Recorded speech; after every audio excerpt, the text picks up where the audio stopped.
Heart.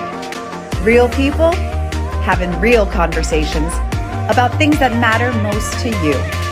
I'm Sherry Elise. I'm Cyrus Webb. I'm Rich Oseguera. I'm Patrice Tanaka. And we are Heart to Heart.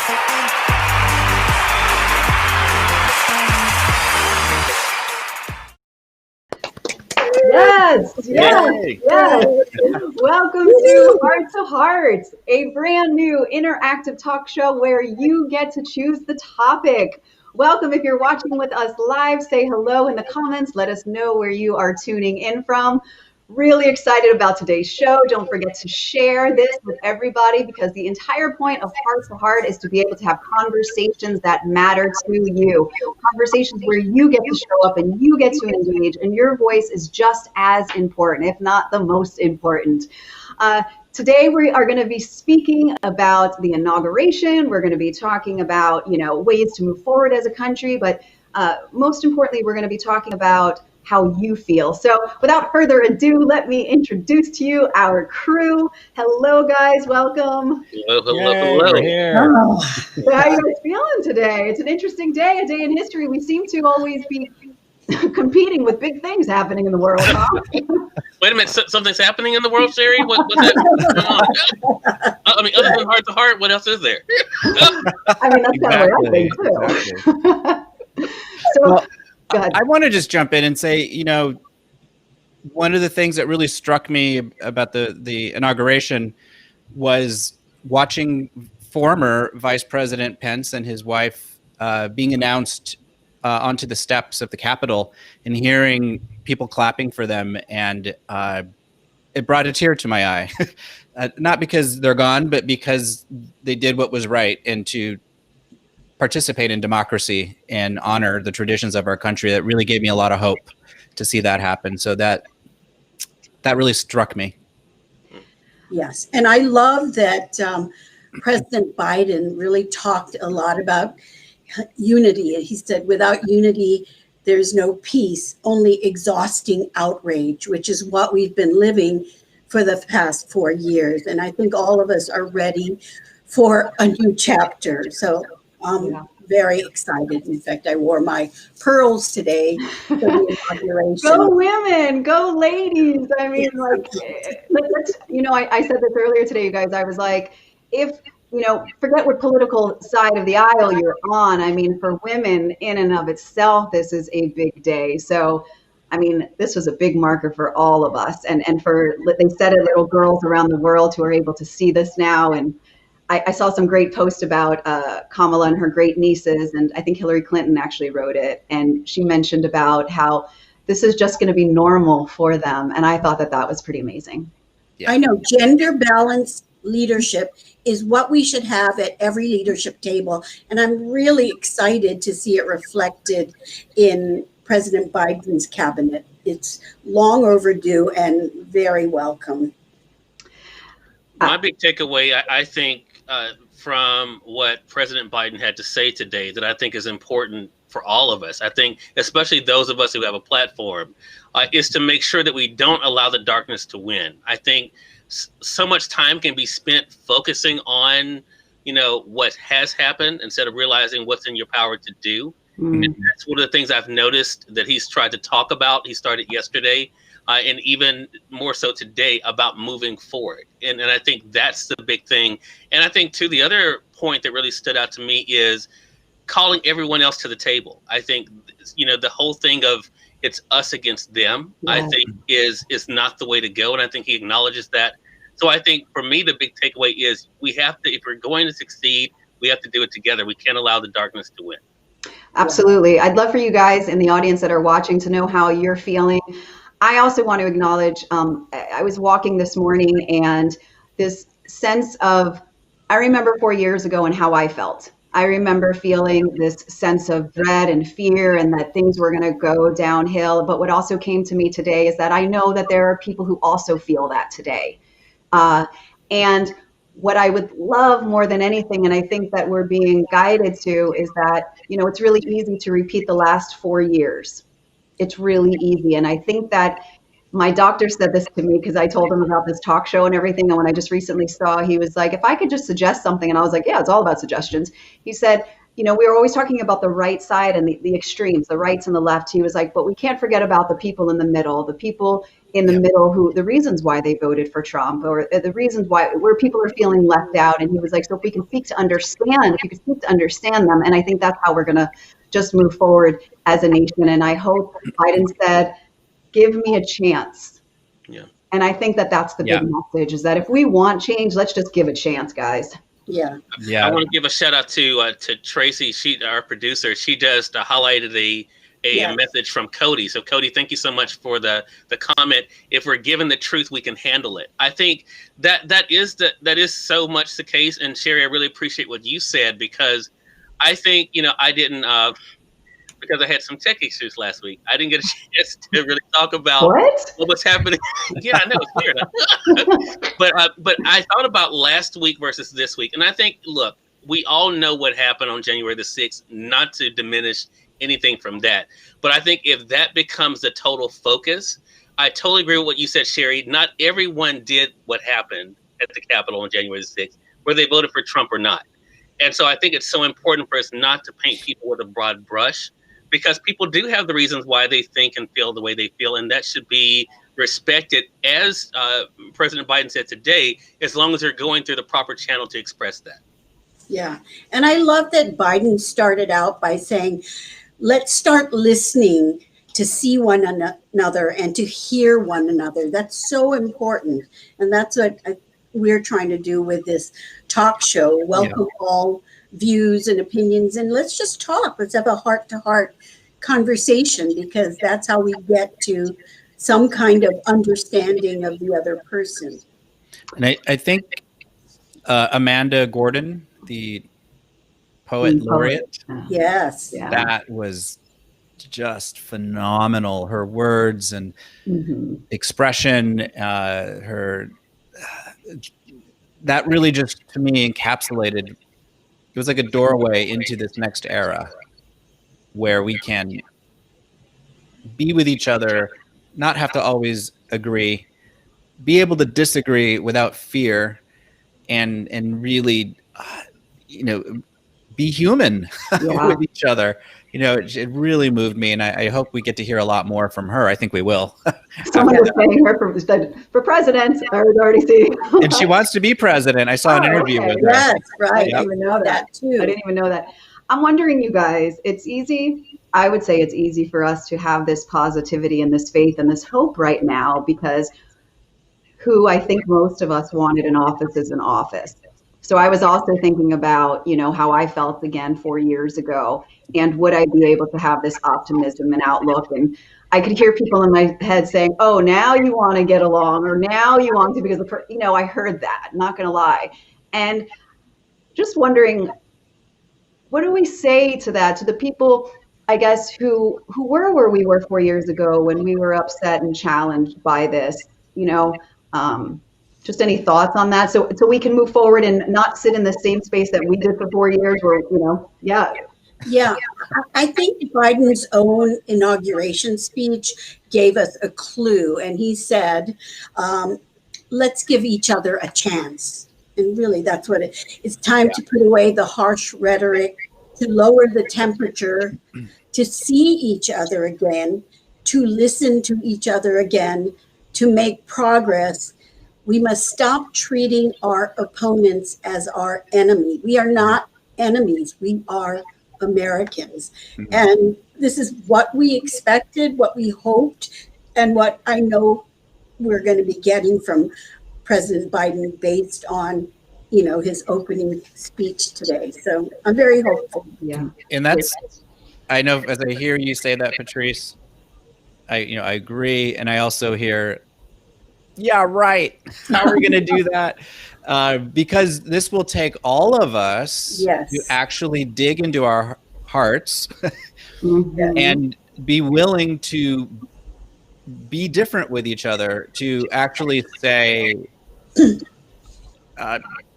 like Biden said, like, let me hear you out. As much as inside we might viscerally not want to hear them out, right? The other, whatever the opposing view is, even within our own parties and belief systems, right? We don't all agree on everything just because we're a Democrat or Republican or whatever. But can we practice actually listening? And I think that's the key for all of us. And that's hard. Well, I have trouble listening to ask anybody. But I think that, I don't think we're ever going to, like you said, we're ever going to agree. I mean, no matter, because we all believe in different policies and stuff. But I think what we lost these last 4 years, and I think it was mentioned maybe in there, was just the civility, was just the grace we offer ourselves, was respect the ways that we speak to each other. And so I think, if anything, I don't think that we try to get people to have our views, but it's just more about how do we get each other to listen and really hear each other. Yeah. Again, I go back to Biden's speech because I actually printed it out. I took notes while he was talking about printed out the text because I wanted to see what I missed. Yeah. And he said, and I agree, everything in life is a choice. We can choose joy or we can choose unjoy. And he said the refusal of Democrats and Republicans to cooperate with one another is not due to some mysterious force beyond our control. It's a decision. It's a choice we make. And if we can decide not to cooperate, then we can decide to cooperate. And I firmly believe in the will and the strength and the perseverance of Americans to do what needs to be done. I love that Rory says conscious listening, which is so important. Yep. And there's a difference between listening and hearing. Yep. And listening, in Chinese, the character for that represents to hear actually is made up of 5 different parts that represent the body, the mind, the heart. A space of listening. It takes all of the parts of the body bag to actually listen versus it going in one ear and out the other. Yeah, it's a conscious process. Can you create a graphic of that and share it? Because I want to remember all the pieces. I have it. Yes. Yeah. Okay. Good. Thank you. So we're going to jump into our next segment here shortly, which is an opportunity for you, our friends, our listeners, viewers, to be able to get to know a little bit of each of us over these last few weeks and next week. But before that, I brought up today's topic, which was really about finding balance and positivity while not being tone deaf and to the struggles of so many, because it's easy for us to, be positive and be optimistic and say all of these things. And there are people out there that don't feel that way. And I felt that a lot this past summer with last summer with the Black Lives Matter movements and everything that it talked about. And the thing that I was thinking about is, as we were moving forward, I was feeling such guilt moving forward, meaning to start posting like positive things and being optimistic and thinking about, my brothers and sisters of color who have challenges and struggles every day. And so I guess my question is, how do we, where it's not, we're not always stuck and sucked into, the challenges of the world, but be able to balance that and still not feel like, oh, well, it's easy for them to move on because she's not dealing with that because she has white privilege or whatever it is. And it doesn't have to be about the Black Lives Matter. It could be about anything. So just curious. Do you guys have any thoughts on that at all, like about finding that balance?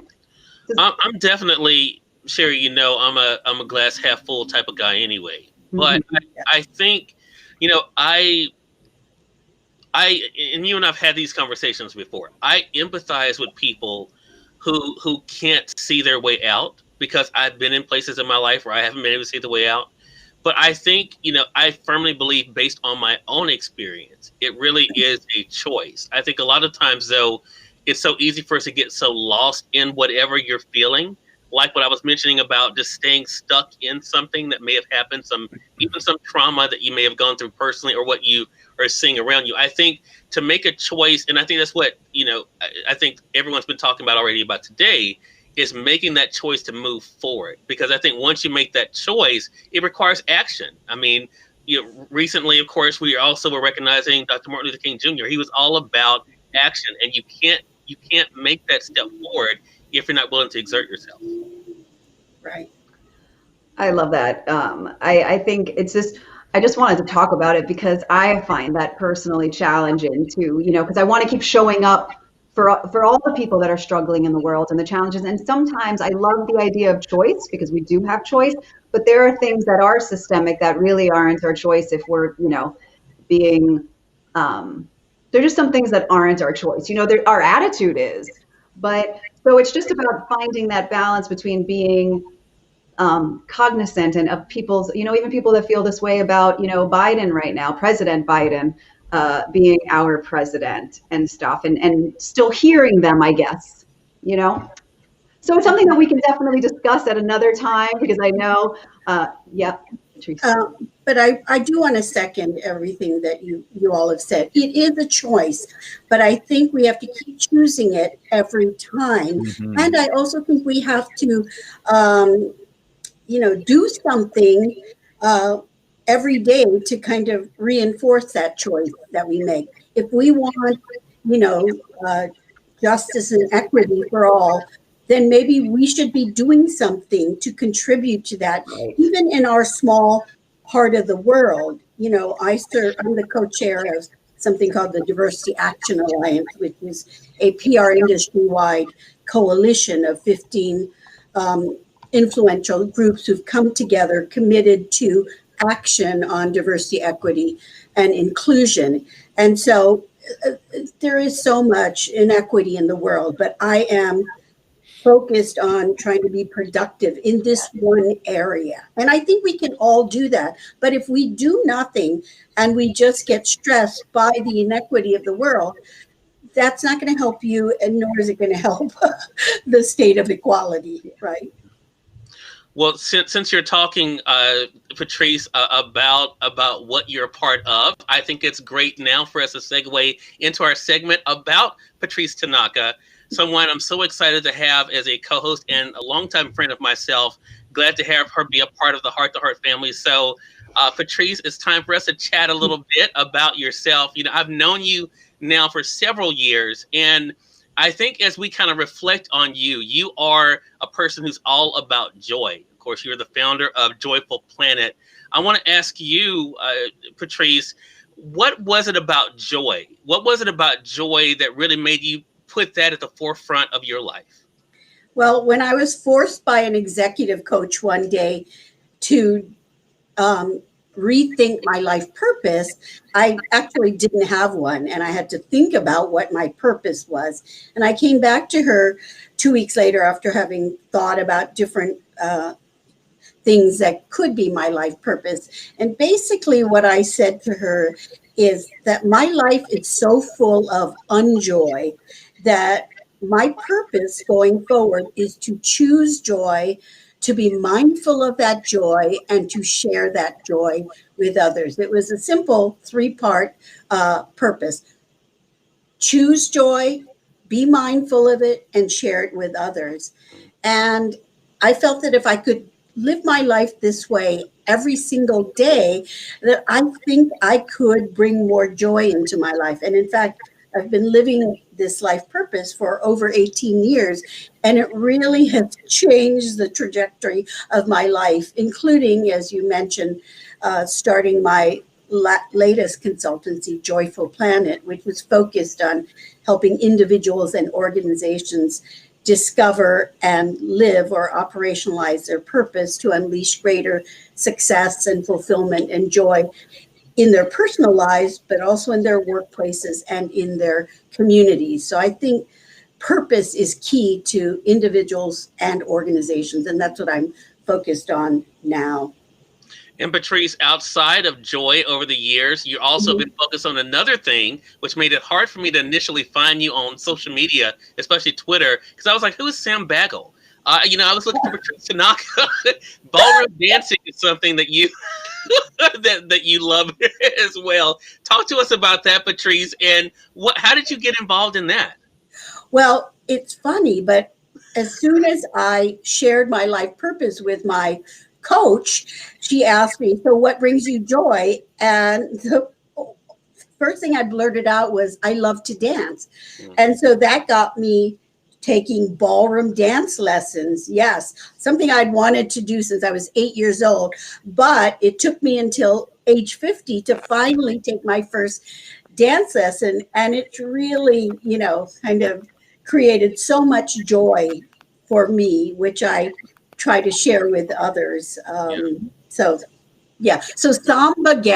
Samba is my favorite dance. Well, it was then. And, Twitter was fairly young. I think I started that Twitter in 2007 or 5, somewhere around there. And so I wasn't thinking of joy at that time. I was thinking, okay, I'll just, talk about my favorite dance. Yeah.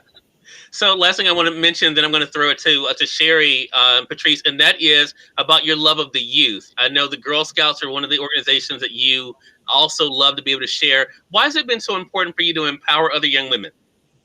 Well, I don't have children of my own. And so many years ago, I decided, okay, if I'm not going to have children of my own, I'm going to take the time that I would have spent raising my children to support organizations that support women and children. And in that way, I can contribute to our next generation youth. So Girl Scouts is one of the organizations that I'm passionate about. And it really is about building girls of courage, confidence, and character who make the world a better place. So yes, and Dancing Classrooms, which uses the vehicle of ballroom dance to unleash social, emotional, and cognitive learning in young children. So it's all about children and unleashing their potential. Yeah.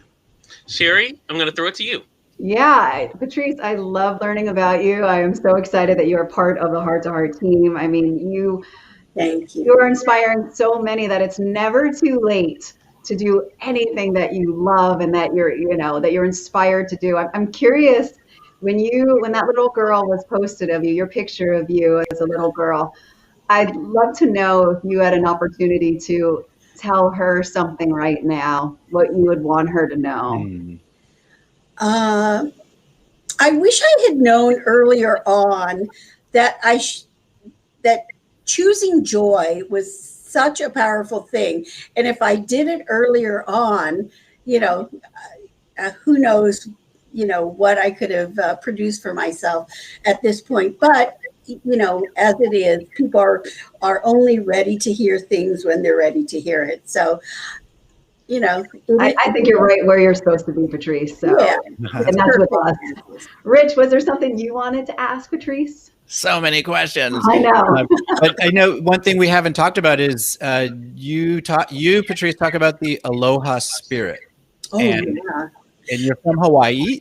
So, and now you're a New Yorker. I am. Yes, born and raised in Hawaii. And there's something about being born and growing up on a dot in the middle of the Pacific, right? Where to get anywhere else, it's a flight of at least 6 hours. So you really have to learn how to get along with people and it is a very close-knit community because everybody knows everybody's business, and that can be a double-edged sword.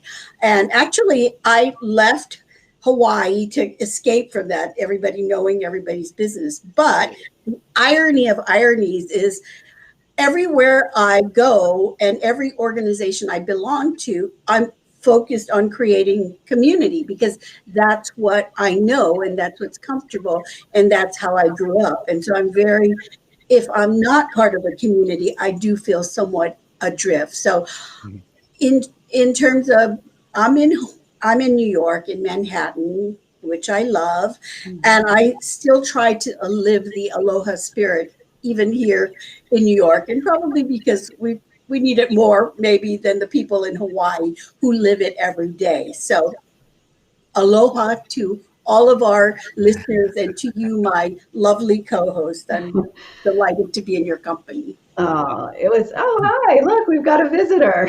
Piper has made her debut. Hello, Piper. She's our studio cat. So, when I went to Hawaii, Patrice, it was, my fiance doesn't like traveling at all. Crazy, I know. And so it was like pulling teeth to try to get him to go to Hawaii.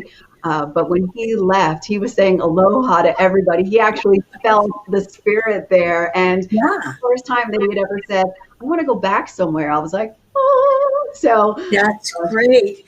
And you know what's great about that word aloha? It means so many things, right? It means hello, goodbye, I love you, I see you, I feel your whatever you're feeling.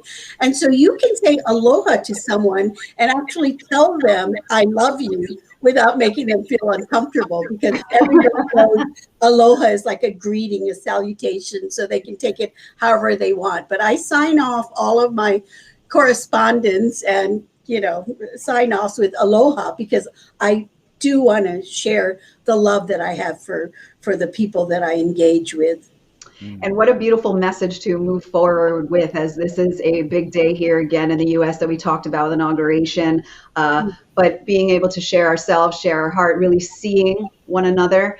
I'd love to know, for those of you who are still here with us, or whether you're watching the replay, I asked Patrice a question about what she would tell her younger self. And I just would love to know from you guys, if you had an opportunity to talk to your younger self, what is something that you would want them to know?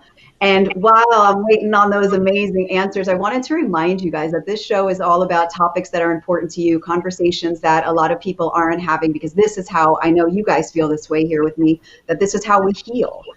This is how, we start to have these conversations, and this is how we let down our guards and we start really listening. So I want to invite you to email us at heart-to-heart-talkshow@gmail.com and let us know a question that you have that you would love for us to be able to dive into. We're not here as, the greatest experts. I mean, I'm an expert in annoying my other half, but we're here to just share our hearts. And so we would love for you guys to be part of that conversation with us. Any final words from you guys? Anything that you want to share with anybody you're thinking about? Sherry, Bill Hartman has a great closer for us all to think about. He wrote up all the emotions that a person can choose joy. I think that not only ties back into Patrice and even yourself, Sherry, but I think also what people should do moving forward. I mean, it is a choice, and that's something that all of us can choose in spite of what we have been faced with, in spite of what we have endured. Choosing joy moving forward is something all of us can do. Yes. And what's just on my heart right now is the word grace. Happens to be the name of my dog too. Crazy. She's jealous about Piper being on camera now. But grace, we can hear about that later. I think we can all allow ourselves to give ourselves some grace, no matter our beliefs or who we voted for, being some compassionate to ourselves first is what can lead us to being compassionate towards others. It's a beautiful thing. I love the word grace. It's become my favorite word over the last year, actually. So I love that you said that. Cody says, forgive. We're just doing the best that we can. And I think that goes right along with grace, because if we can offer that to each other, specifically to ourselves first, then we're able to offer that to one another. There's no telling what we as humanity and as the world, what we can do. Yes. And so with that, I just want to say thank you to our beautiful co-host here, to our producer, Tracy Allen, and to each and every one of you for showing up and for being here with us. Remember to take care of your heart and one another's. We'll see you next week on Heart to Heart, and we will be featuring the Mr. Rich Oseguera. Love you guys. See you all next week. Don't forget to subscribe. See you later.